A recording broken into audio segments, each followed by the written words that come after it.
A natural question arises: why alcohol, nicotine, and psychotropic drugs are not addictive to the type 1 people and they are for the type 2 people?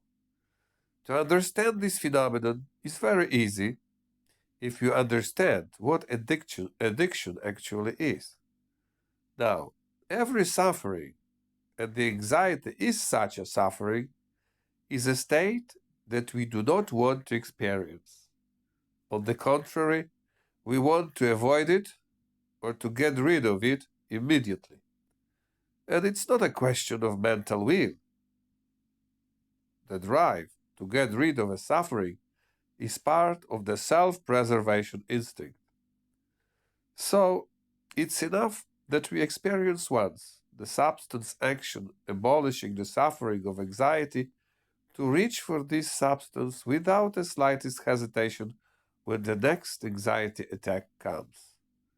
Trying to avoid the anxiety is just as uncontrollable as the instinct of self preservation is. This is how alcoholism, nicotine, and drug addictions are born. The type 1 people, psychotic, do not know the suffering of anxiety, and therefore, even if they consume the above substances for social reasons, the psychological dependence is impossible for them. But, attention, physical dependence is.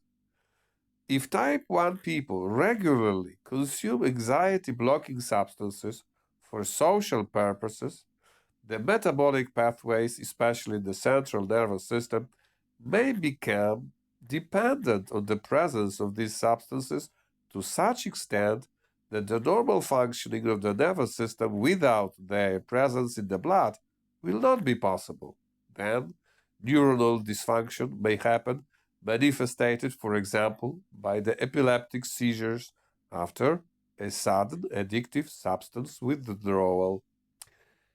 There is another group of anxiety blocking substances that are even assigned to people by doctors themselves. These are the psychotropic drugs. In fact, apart from the so-called antidepressants and some medications used in cases of psychomotor hyperactivity, all psychotropic drugs are used in the psychiatry are anxiety blockers. There is no point in deluding ourselves that these drugs have any other psychotropic effect. It's good that they have at least this one. They effectively block the anxiety. Thus, the anxiety blockers are benzodiazepines and neuroleptics. They differ from one another only in the power of addiction potential, which in the case of benzodiazepines is particularly high. Hence, care should be taken that these drugs are administered only in crisis situations and never routinely and in the long term. As already mentioned, taking any chemical anxiety blockers is addictive and therefore I advise not to use them as a method of metamorphosis from type 2 humanity to type 1. The harm of addiction will always outweigh the benefits of a life without the anxiety. Nevertheless, the observation of people who use the anxiety blockers for a long time, including addiction, shows in a very clear and distinct way the correctness of my type 1 and type 2 humanity theory. There is no better method to prove the truth of my theory than just by showing that taking away the anxiety from the type 2 people transforms them in the type 1 people.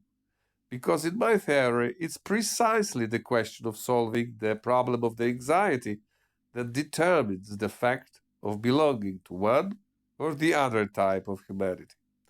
Let's take a look at people addicted to anxiety blocking substances and assess whether the transformation from the type 2 humanity to type 1 humanity really takes place. Abolishing the perception of anxiety results in the increase of the external self esteem and the decrease in the self critical thinking.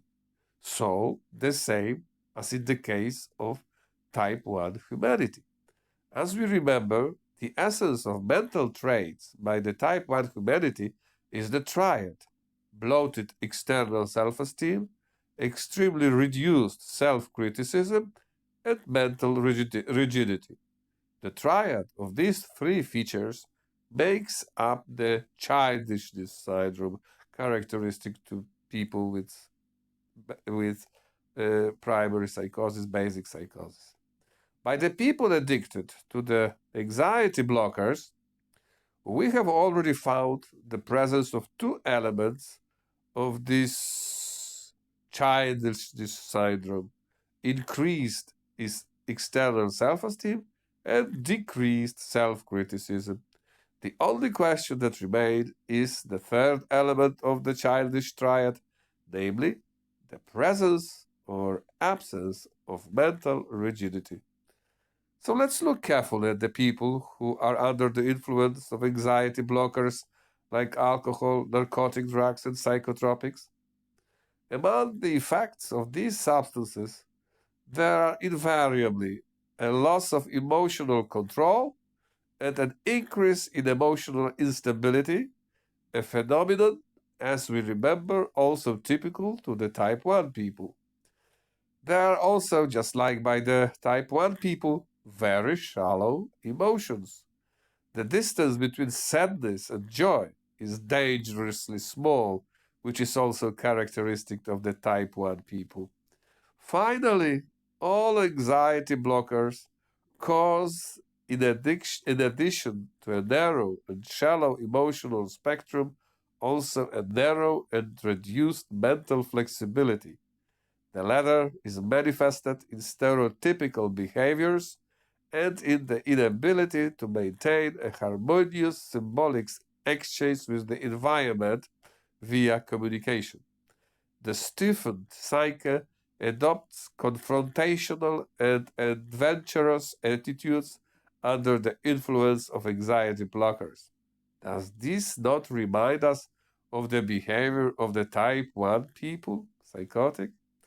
As you can see, we managed to prove that by means of a whole range of anxiety blockers, or indirectly with the help of anxiety blocking techniques, a mental transformation of the type 2 people in the type 1 people is possible.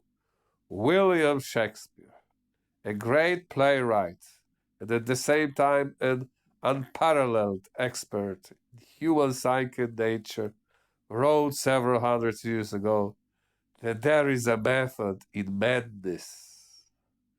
So, not in logic. Madness is nothing else but a common name for a state in which the reason is eliminated as a decision making instance. So many centuries ago, the brilliant author seemed to have a vague sense of the thesis, which is clearly and emphatically presented only in this lectured book, in my books. Namely, the fundamental thesis for the new theory of the psyche that the anxiety is the central point in the human psyche, and in relation to it, the two humanities described in my lectures and in my books have been shaped over the history of humanity. And this could actually be the end of this work, at least its first edition, were it not for one more very important issue. Well, the observation shows that two humanities are not everything. There is one more humanity, a kind of a psyche intermediate between the type 1 humanity and the type 2 humanity. This intermediate type of psyche appears to be part of the type 2 humanity and therefore of an anxious emotional humanity. And while writing about two humanities, I have not distinguished it from the anxious emotional humanity as a separate type of humanity. I will do it in this lecture, but later on. Thank you.